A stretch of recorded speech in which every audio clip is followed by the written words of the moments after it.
जंगल में कौओं के अंडे वाले बर्गर का एक छोटा सा स्टॉल था। गोरी कवि अपने बर्गर की रेहड़ी की छत पर चढ़कर आवाजें लगा रही थी। आ जाओ, इससे पहले कि अंडे वाला बर्गर खत्म हो जाए, जल्दी से आकर हमारा अंडे वाला बर्गर खा जाओ। तोते, कबूतर, तुम भी आओ, अपनी चोंच को मेरे अंडे वाले बर्गर से नहला कर जाओ। आ जाओ। तोता और कबूतर वहाँ से गुजर रहे थे तो वे बर्गर खाने कालू और गोरी के बर्गर स्टॉल पर आ जाते हैं। कालू और गौरी जो भी हो, चाहे गौरी के पंख का बना भोजन स्वादिष्ट नहीं होता, लेकिन अंडे वाले बर्गर कमाल के बनाती है। बस कबूतर, गोरी की तारीफ करने की जरूरत नहीं है। शामी टिक्की, अंडा सब तो मैं बनाता हूँ। और जो आवाजें लगाती हूँ मैं ठेले की छत पर चढ़ के, उसका क्या? उसका हिसाब कौन देगा? कालू, चल जल्दी से कस्टमर्स को अंडे वाला बर्गर बना कर दे। दोनों कौवों को अपने इस छोटे से स्टॉल से बहुत मुनाफा होता था, लेकिन गोरी कवि इस सब से खुश नहीं थी। कालू, ये लो पैसे और सुबह जाकर अंडे ले आना। गोरी, वैसे सारे पैसे तो अंडे लेने में ही खर्च हो जाते हैं, बहुत कम मुनाफा होता है हमें। हाँ कालू, मैं भी यही सोच रही थी, लेकिन करे तो करे क्या? फिर अगली सुबह गोरी बाजार से अंडे की ट्रे लेकर आती है, लेकिन वह बहुत गुस्से में थी। क्या हुआ गोरी, तुम इतने गुस्से में क्यों हो? रुको, मैं तुम्हें पानी पिलाता हूँ। कालू, अंडे इतने महंगे हो गए हैं। पहले एक अंडा 10 रुपए का देता था और आज वही अंडा 25 रुपए का दे रहा है। कल का जो भी मुनाफा हुआ था सारा अंडे खरीदने में चला गया। मुझे तो इस काम से कोई मुनाफा नजर नहीं आता। मैं नहीं जाऊंगी आज। कालू अकेला ही अंडे लेकर स्टॉल लगाने चला जाता है। वो जाकर अपना ठेला लगाता है। पक्षी आते हैं और बर्गर खाकर चले जाते हैं। कालू कौआ चंद पैसे लेकर घर आता है। ये पैसे भी जाकर किसी बूढ़े या अनाथ पक्षी में बांट दो, क्योंकि हमें इन पैसों से कोई मुनाफा नहीं होने वाला। कालू जी। गोरी, बताओ इसमें मेरा क्या कसूर है? तुम हर समय मुझ पर ही अपना गुस्सा उतारती रहती हो। गोरी कुछ शैतानी सोचती है और फिर हंसने लगती है। हा। कालू जी, पक्षियों को क्या पता चलेगा कि हम बर्गर में जो अंडा लगा रहे हैं वो मुर्गी के अंडे हैं या फिर इन्हीं पक्षियों के। गोरी, ये तुम क्या कहना चाहती हो? मुझे समझ नहीं आया। वैसे तुम्हारे छोटे से दिमाग में यह बड़ी बात आएगी भी नहीं। सुबह सुबह हम जंगल में बहुत जल्दी निकल जाया करेंगे और पक्षियों के अंडे चुराया करेंगे। कैसा लगा मेरा आइडिया? बहुत ही गंदा आइडिया है तुम्हारा। पकड़े गए तो पुलिस पकड़ कर ले जाएगी और जो सजा मिलेगी वो अलग, जो मुनाफा मिलता है वो भी हाथ से जाएगा। कालू, इन 2 सिक्कों में मैं अपने घर का गुजारा नहीं कर सकती। अगर तुम्हें मेरा यह प्लान अच्छा नहीं लगा तो ठीक है, कल से मैं तुम्हारी मदद नहीं करूँगी। गोरी, प्लान तो अच्छा है, लेकिन पकड़े गए तो बहुत मार पड़ेगी। तब की तब देखी जाएगी कालू जी। सुबह जल्दी उठ जाना, अपना मिशन पूरा करने निकलेंगे। फिर अगली सुबह कालू कौवा फ्रिज लेकर घर आ रहा था कि रास्ते में उसे रानो चिड़िया मिल जाती है। लगता है आजकल कारोबार से बड़ा मुनाफा हो रहा है। कालू भैया नया फ्रिज लेकर आए हैं। हाँ रानो बहन, आजकल बहुत मुनाफा हो रहा है। अंडों पर तो पैसे खर्च ही नहीं करने पड़ते। कालू जल्दी से अपनी चोंच बंद करता है। अंडों पर पैसे खर्च नहीं करने पड़ते?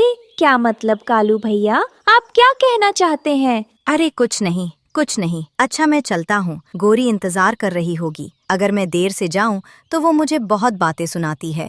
ऐसे रानो चिड़िया से अपनी जान छुड़वाकर कालू वहाँ से भागता है और अपने घर आ जाता है। फिर एक दिन कौओं के इस ठेले पर एक बूढ़ी चिड़िया बर्गर खाने आती है। ठेले से कुछ अजीब सी बदबू आ रही है। यह किस चीज की बदबू है? अंडों की माँ जी, यह अंडों की बदबू है। क्या आपने कभी पहले अंडा नहीं खाया? कवि, अंडे तो मैंने इतने खाए हैं कि तेरी सोच होगी, लेकिन मुर्गी के अंडे की बदबू कभी भी ऐसी नहीं होती। गोरी कवि उस बूढ़ी चिड़िया का मुंह बंद करवाने के लिए उसे जल्दी से बर्गर बना कर देती है। वो बूढ़ी चिड़िया बर्गर खाती है, लेकिन जैसे ही वो घर आती है उसके पेट में दर्द शुरू हो जाता है। हाय, यह मेरे पेट में दर्द क्यों होने लग गया? मैंने तो कुछ ऐसा खाया भी नहीं। गांव के ठेले से बर्गर ही खाया था। दर्द हद से बढ़ने लगता है तो बूढ़ी चिड़िया जल्दी से शौचालय जाती है। शौचालय के कई चक्कर लगाने के बाद अब उसे कुछ बेहतर महसूस हो रहा था। न जाने कमबख्त कौओं ने अंडे में क्या मिलाया हुआ था। सुबह जाकर इनकी खबर लेती हूँ। सुबह होती है, बूढ़ी चिड़िया की आंख खुल जाती है। उसके पेट में फिर से दर्द हो रहा था। इनको तो मैं छोड़ूंगी नहीं। न जाने कैसा जहरीला बर्गर खिला दिया। पेट से दर्द ही खत्म नहीं हो रहा। बूढ़ी चिड़िया ऐसा सोचकर कौवों के ठेले की तरफ उड़ती है। कालू जी, आज अंडे कुछ कम लग रहे हैं। क्या हुआ? क्या पक्षियों के घोंसलों में अंडे नहीं मिले? गोरी, जंगल में जैसे ही यह बात फैली है कि पक्षियों के अंडे गायब हो रहे हैं, सब पक्षी बड़े सतर्क हो गए हैं। बड़ी मुश्किल से ये वाले लेकर आया हूँ। आज तो काम चलाओ, कल मैं ज्यादा लेकर आऊंगा। बूढ़ी चिड़िया कौवों की ये सारी बातें सुन लेती है और वो तो हैरान रह जाती है। मुझे पक्षियों के अंडे वाला बर्गर खिलाया। हाय, मेरा तो मन खराब हो रहा है। ये कौए इस हद तक भी गिर सकते हैं, मैंने कभी सोचा नहीं था। हाय लूसी, मेरा पेट गया, मैं मर गया लूसी। और खाओ इन कौओं के ठेले से रोज अंडे वाला बर्गर। मैं मना भी करती हूँ, लेकिन आप रोज इनका बर्गर खाते हो। अब बर्दाश्त करो इस दर्द को। कबूतर और लूसी अपने घर से निकलते हैं। तोता और हरियाली अपने घर से। सब पक्षी कौवों के ठेले पर आकर जमा हो जाते हैं। ये कैसा बर्गर खिला दिया मेरे पति को? मेरे पति के पेट में रात से दर्द हो रहा है। तो क्या तेरे पति के पेट में बर्गर खाने से दर्द हो रहा है? जा जा, हमारा समय मत बर्बाद कर, काम का समय है। और तोते, तुझे क्या तकलीफ है? मेरी भी पत्नी के पेट में दर्द हो रहा है। उसने भी कल तुम्हारे ठेले से बर्गर ही खाया था।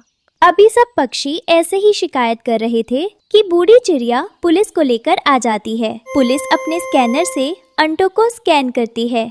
ये कौए आप सब पक्षियों को न जाने कितने दिनों से बेवकूफ बना रहे हैं। यह तो आप ही पक्षियों के अंडे हैं। पक्षियों के अंडों को ही बर्गर में मिलाकर ये आप सबको खिला रहे हैं। ऐ ऊपर वाले, गोरी और कालू, तुम दोनों इस हद तक गिर सकते हो, हमें नहीं मालूम था। पुलिस जी, आप इन दोनों दुष्ट कौओं को ले जाइए और इन्हें कड़ी से कड़ी सजा दीजिएगा। दोनों कौवे रोते रह जाते हैं, लेकिन पुलिस दोनों कौवों को पकड़कर ले जाती है। ऐसे कौवों को उनकी बुराई की सजा मिलती है। प्यारे दोस्तों, आपको ये कहानी कैसी लगी कमेंट में जरूर बताएं और इस कहानी को लाइक, अपने दोस्तों के साथ शेयर और चैनल को सब्सक्राइब करना बिल्कुल मत भूलना। आपका धन्यवाद। जंगल में तेज बारिश बरस रही थी। बारिश की तेज हवाएं अपने साथ एक छोटे बच्चे पक्षी को उड़ाती हुई लेकर आ रही थीं। वह बच्चा पक्षी हवा की दिशा में हवा के साथ साथ उड़ता हुआ आ रहा था और वो आकर पेड़ की एक डाल में फंस जाता है। बचाओ, कोई है? मेरी मदद करो, कोई है? मेरी मदद करो। लेकिन बारिश के इस मौसम में सब पक्षी अपने अपने घरों में थे। कोई भी उसकी मदद को नहीं आता। सुबह होती है। सुबह होते ही बारिश थम गई थी और सूरज निकल आया था। दोनों कौवे भोजन खोजने अपने घर से निकले हुए थे। कालू, वह सामने देखो, लगता है पेड़ में कोई बच्चा पक्षी फंसा हुआ है। गोरी कौवी उस बच्चे को पेड़ की डाल में फंसा हुआ देखती है तो दोनों कौवे उस छोटे बच्चे के पास आते हैं। छोटे बच्चे, तो तुम कौन हो? हमारे जंगल के तो नहीं लगते। मैं अपनी मम्मा के साथ उड़ रहा था कि तेज बारिश शुरू हो गई और मैं उड़ता उड़ता यहाँ आ गया।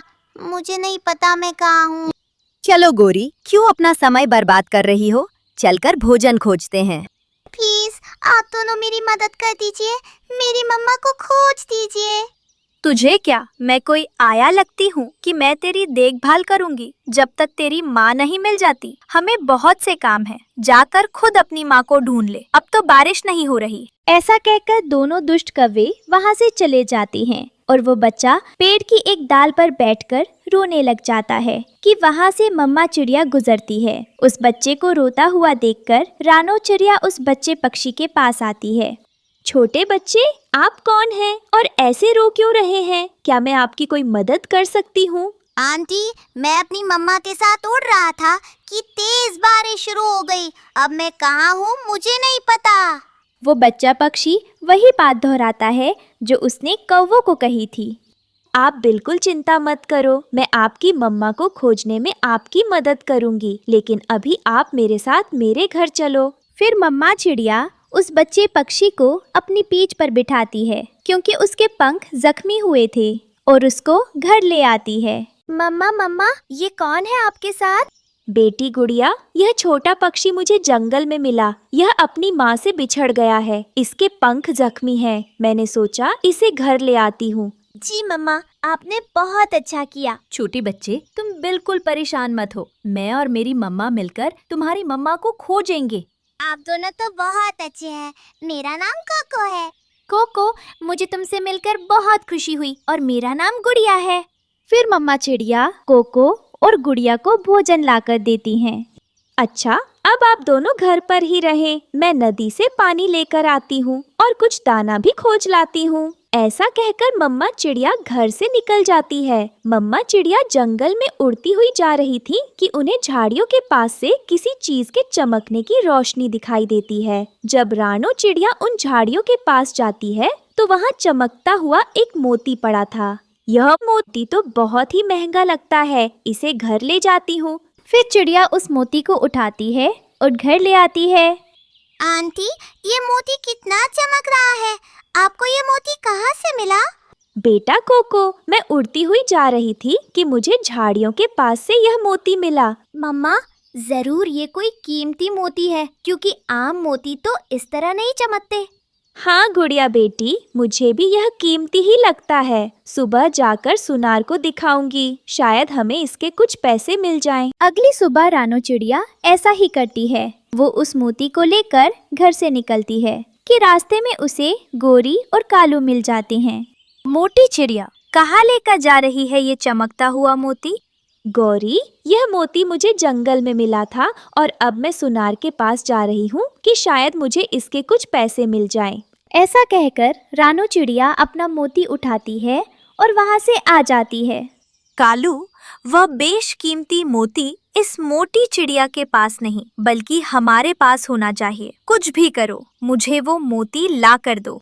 रानो सुनार के पास जाती है और उसे वो मोती दिखाती है। सुनार कभी एक तरफ से देखता है मोती को तो कभी दूसरी तरफ से देखता है। फिर वो रानो चिड़िया से कहता है, यह मोती बहुत ही कीमती है, इसके तुम्हें बहुत से पैसे मिल जाएंगे। अब बताओ, तुमने यह मोती बेचना है या फिर वापस लेकर जाना है? यह मोती है तो बहुत कीमती, लेकिन मैं अपने घर भी रखूंगी तो मुझे इसका कोई फायदा नहीं होगा। आप ऐसा करें, मुझे इसके पैसे ही दे दें। चिड़िया उस मोती को बेचकर पैसे घर लेकर आती है। पेड़ की डाल पर बैठा कौवा ये सब देख रहा था।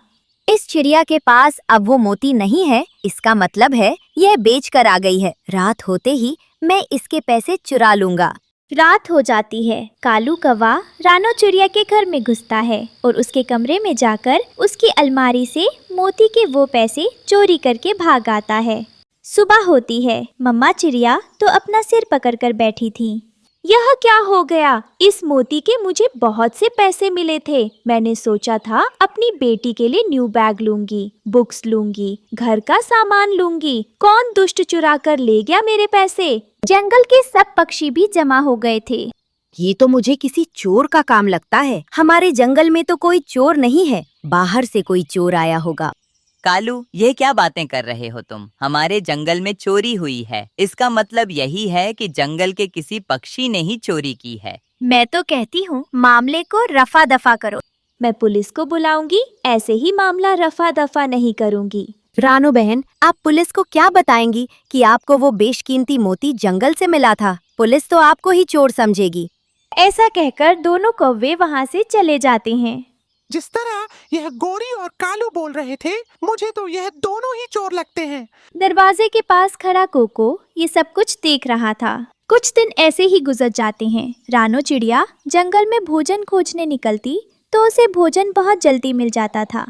बेटा कोको, जब से आप हमारे घर में आए हो ऐसा लगता है जैसे हमारी तो किस्मत खुल गई है। मुझे भोजन बहुत जल्दी मिल जाता है और रसोई में बहुत सा भोजन जमा भी हो गया है। लगता है मम्मा इसकी किस्मत बहुत तेज है। अभी वो सब ऐसे ही बातें कर रहे थे कि दरवाजे पर दस्तक होती है।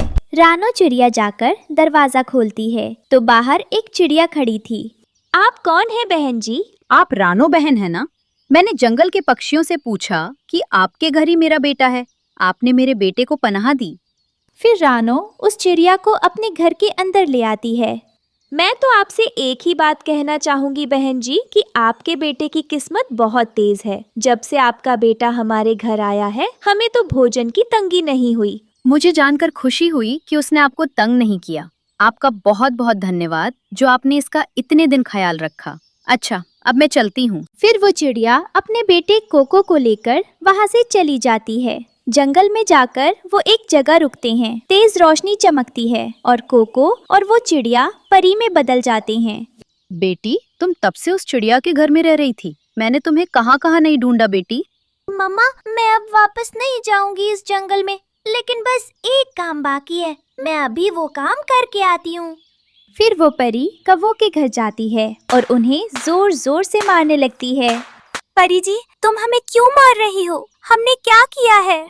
मुझे अच्छे से पता है। तुमने रानो चिड़िया के घर से उसकी अलमारी से पैसे चुराए हैं। जाकर उसके पैसे उसे वापस दे आओ, वरना तुम कौवों के लिए अच्छा नहीं होगा। दे आएंगे, हम उसके पैसे उसे वापस दे आएंगे, बस हमें मारो मत। वो परी गायब हो जाती है। दोनों कौवे अगले दिन जाते हैं और रानो को सारी बात बताकर उसे उसके पैसे वापस दे आते हैं। वो छोटा बच्चा जिसकी रानो ने मदद की थी वो असलियत में एक परी की बेटी थी।